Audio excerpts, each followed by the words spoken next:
Welcome to Tech Leadership Talks, the podcast that brings you advice, insights, and knowledge from industry leaders and experts on how to navigate managing in a technical field.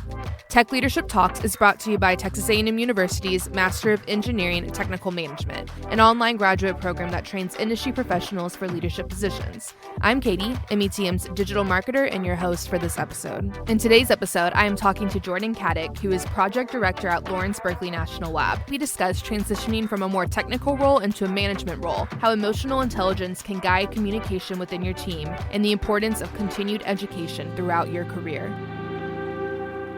Welcome, everyone. I'm with Jordan Caddick. Jordan, how are you doing? Good. So can you tell our listeners what your current job title is and what you do in that job? Sure, Katie. I am a project director with the operations group at Lawrence Berkeley National Lab. Some of you may be familiar with Lawrence Berkeley National Lab if you watched the movie Oppenheimer. There's a lot of history there with some original science around the atomic age. And so my specific role as a project director is as the primary lead for a large subcontract to upgrade the world's most powerful soft X-ray source, which is called the Advanced Light Source. We're putting in a new system that allows us to have a sharper, better, stronger electron beam line to do some really cool science. What was your pathway to this job? Yeah, so it's actually super interesting. I was an industrial distribution undergrad, and I was class of '05. And my first job was as an electrician's apprentice to a part-time electrician and part-time cowboy from Wyoming, working at the U.S. Embassy construction project in Beijing, China. Oh, wow. I've always liked kind of building things and figured that going on an adventure and kind of going to China right after I graduated would be a good career move, and it was, right? I got a little bit of I got some really good experience from the ground up in the construction industry, and that kind of grew over the years. Did some work for BP up in the oil fields in North Alaska, but more in an engineering capacity as a project engineer, and did the same for a construction company out of Texas in Fort Worth for a little bit. Went back into the overseas circuit and just kind of went from that engineering role to a project management role, and then transitioned from the Department of State and U.S. Embassy work.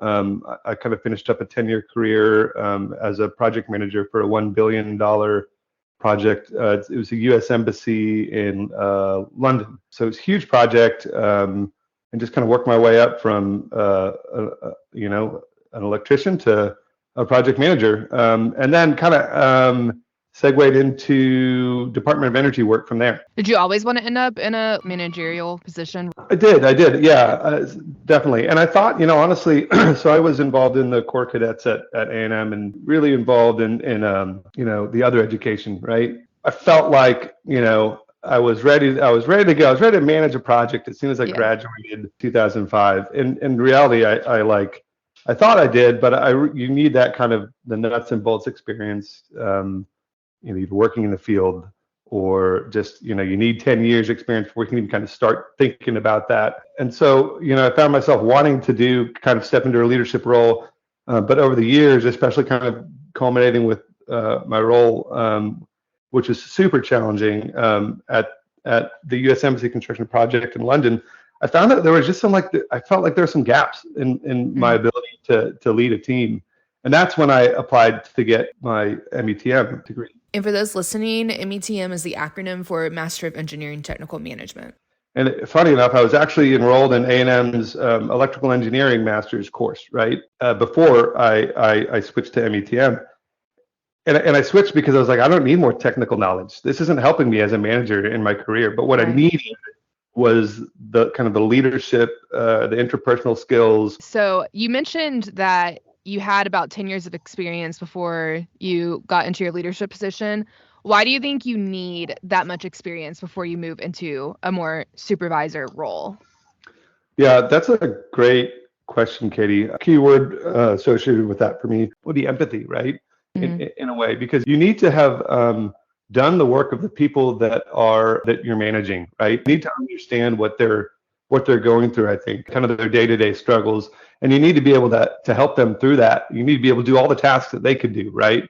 So if I've got engineers that are working for me, I need to be able to understand how like earned value management works in terms of statusing a construction project, for example. So I need to have done that work myself. Like I need to understand the principles and so on and so forth. So you just can't really get that until you get a good understanding of your industry. And just to be frank, you enter an industry, and this is my opinion, but you need at least 5. You might get a job right out of college, and you might say, "Man, this is not for me." And I don't think anybody's qualified to say that until they spend at least 5 years in that industry, right?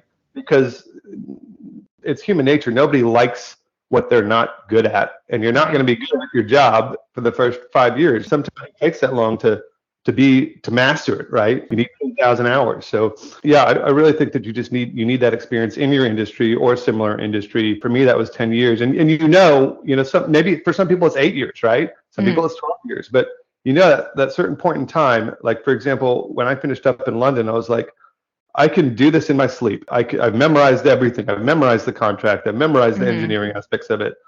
And that's when you're ready for that next step. And you put those 10 years in, 10,000 hours, whatever you want to call it. But that's just kind of my opinion. No, but it really does make it more enjoyable when you actually feel confident in your job. And then when you become a leader in that field, it's nice when you have leaders who are excited and enjoy what they're doing. So I really do like that point a lot. Sometimes that excitement or enjoyment doesn't come it comes after a while of doing something, and then all of a sudden you're like, wow, I really like this. This is a lot of fun. This is great. So after you had been in the field for a while, how did getting continued education, getting your master's, help you with the transition into a more leadership role? The classes that helped me most were the ones that allowed me to understand myself better, right? Like the personality assessments. Because what I've noticed is that it's really like we like to say that we can kind of, there's like a work personality and then an outside of work personality. But really, the human brain is just wired to where it's really hard to kind of separate those completely. So if you don't have a good sense of who you are and how you operate, and then it really does, I think, affect your ability to lead groups and be effective at work. Kind of gaining that insight, really empathy for yourself, and knowing how you work, knowing what makes you tick was the most beneficial to me. Because I really, throughout that whole process, I was able to find some things that it's like, okay, well, actually, this is why I would react this way, and I need to react a different way to be a better manager, be more empathetic, right? You get to a certain point in your career, and you're like, okay, I've just maxed out, I can't go any farther, and you start to see those gaps. And I think for a lot of people around, kind of like mid career, those gaps lie in their EQ, because that's not taught at most in most undergrad courses. And even when you get into industry, you just fall into a certain pattern, and most companies don't focus on emotional intelligence. And so there's just this huge gap unless you read some books on your own. You're not really going to be able to bridge that gap and become a better manager. So if you could give advice to your younger self who's just coming out of college to where you are now, what advice would you give them? Yeah, I would say just be okay putting in that work and not being a manager for like 10 years. Just focus on just enjoy the technical side of things, because you'll get the chance to be a manager. And then when you are a manager, you'll be like, gosh, I wish I could go back and do that technical stuff. That was really fun. It was a few long nights, but it was really fun. But yeah, and also just to be okay, have a little bit. I don't know if everybody struggles with this, but I felt like I needed to know everything all at once, and it's okay if you don't, right? And it's okay. It's okay to put in those hours, a few extra hours when you're younger, and you have the ability to do that. A lot of people can.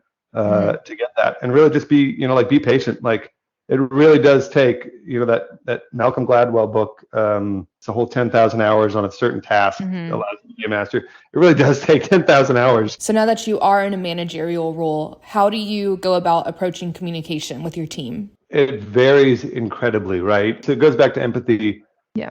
Understanding your audience, because the communication needs for people everybody's different, right? That's why we talk about this DISC assessment. And for those of you who are listening that don't know what the DISC assessment is, it's like a personality type assessment. The D stands for like a more dominant personality, direct. The I stands for outgoing, enthusiastic. People who identify with C are more analytical and systematic. And then the S's are like big team players. They're even-tempered. They're accommodating. And those are the personalities that we're talking about.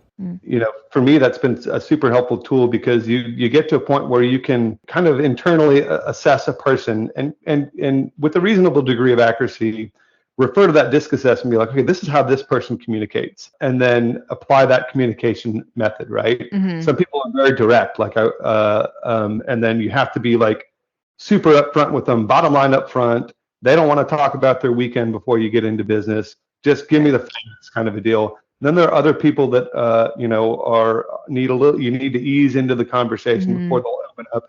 Other people, they don't want to have a one-on-one before the big meeting. They just want the big meeting, and you duke it out there. Other people, you kind of have to have some side conversations and build up to the meeting where you kind of already have the outcome determined through these kind of conversations ahead of. So it's so nuanced and it's so unique, and you need so many different tools in your toolkit to approach that communication. And this is a mistake I made in the past, is like, okay, this is the way I communicate, so everybody has to bend around that. Mm-hmm. Like I'm a D, right? If you look at that personality, or used to be at least. So that's just who I am. I'm very direct, and why can't people deal with that? That's definitely not the way to communicate, right? And I noticed that there are some colleagues that are kind of stuck in that area. They're just like, they're not aware, they're just direct, and rub some people the wrong way, and it kind of burns some professional relationship. Being able to apply that, it's unique. You've got to be able to bend everything to fit. You have to have that empathy. It's like a self-awareness as well as a understanding other people combo. Exactly. Yeah. 100%. Yeah. What is your approach to delegating tasks as a leader? I know you mentioned at first you had a hard time doing it. How do you go about it now? I like weekly one-on-ones, right? Mm-hmm. And then, typically I'll kind of have a notebook, and for everybody that I've got a relationship with, I kind of have a just kind of like a running tally of, hey, these are the things that we're talking about. These are things that they need support with. Here are the things that, I need to work on for them. And we just, we kind of touch base on those every week. And I also make it a point to, not only have a running tally of the things from a work standpoint that we're working on, but you make mental notes about the person, and what do they do after work, what do they like doing, how do they communicate best. And so really just kind of following up on a one-on-one basis, having a to-do list, asking where they need support. And it never hurts to just pop in through GChat or a text, hey, how's your day going today, right? Because people don't care how much you know until they know how much you care. And you can't fake that. You've got to be genuinely excited about the industry, and most importantly, the people that you work with, right? So what responsibility do you think that managers need to have towards people who work beneath them? Somebody that really kind of understands you as a person, not just as an employee, right? And I think we can all identify with that. It's a manager that takes into account the whole picture. Because not everybody is, just a number at work. Nobody is, right? We're all human beings, and we all have goals and aspirations, and we have families and hobbies. And so when there's a leader that takes the time to understand you as a whole person, and oftentimes I find that this leader, when you interact with them, does more listening than talking, then you kind of know that's, at least for me, those are the type of folks that I would really want to stay late for, put in a couple extra hours, because, if I say, listen, hey, I worked overseas for a long time with the U.S. Department of State building embassies. I was like, hey, I've got some friends that came in. Do you mind if I just, and this is more when I was in a technical role, do you mind if I take off a weekend? We're going to go do this. And he's like, yeah, sure, no problem. As long as you get your stuff taken care of, I'm not going to, knock you a vacation day or whatever. And I really kind of felt understood. Yeah. A good example of that is as a project manager building a U.S. embassy in a country called Gabon. I had a team of folks that worked for me. And what I did is I said, okay, listen, so we work 6 days a week by contract. I said, listen, and that was Monday through Saturday. I was like, you can have your Saturdays off as long as you get your work done. And what that means is that, whatever, you've got a team of, 20 folks and you manage them how you want to manage them. And if you have to be here on Saturday, so be it. And if you don't, you can manage your work during the week. Then you guys get the weekend off. And it's surprising, Katie, when I did that and when I empowered people, I would get folks that would still come into work because they're like, I just want to get the guys lined out and do what they need to do, and then I'll take off. It wasn't like, okay, great, I don't have to work on Saturday, but they felt empowered. They felt supported by me. They're like, oh, wow, he trusts me to do my work. And like, I trust him to support me when I need support. And so it was really cool to see folks, like, all the work got done. And then people were happier because they got their Saturdays back to for each other. And they're also able to manage it more efficiently during the week. I'd like to think that was a good example of how to, empower folks. And no, it's really building that relationship. So when I was teaching, there's what they call classroom management. It's basically keeping, how do you keep your classroom under control? How do you get the kids to do their work? And their number one thing that we were trained on was always building relationships with the students, because if they liked you and they trusted you, they'd want to work for you. Absolutely. And so that goes, it's crazy how that starts, when they're kindergartners. I taught high school teenagers to adults as well. Like, it doesn't end throughout our life.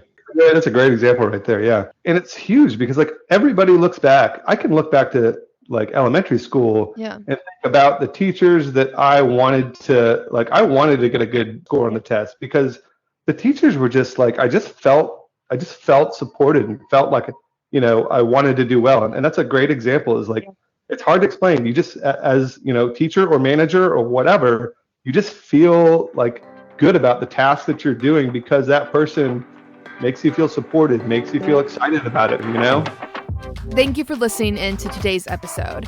Tech Leadership Talks is brought to you by Texas A&M University's Master of Engineering Technical Management. To learn more, visit metm.tamu.edu.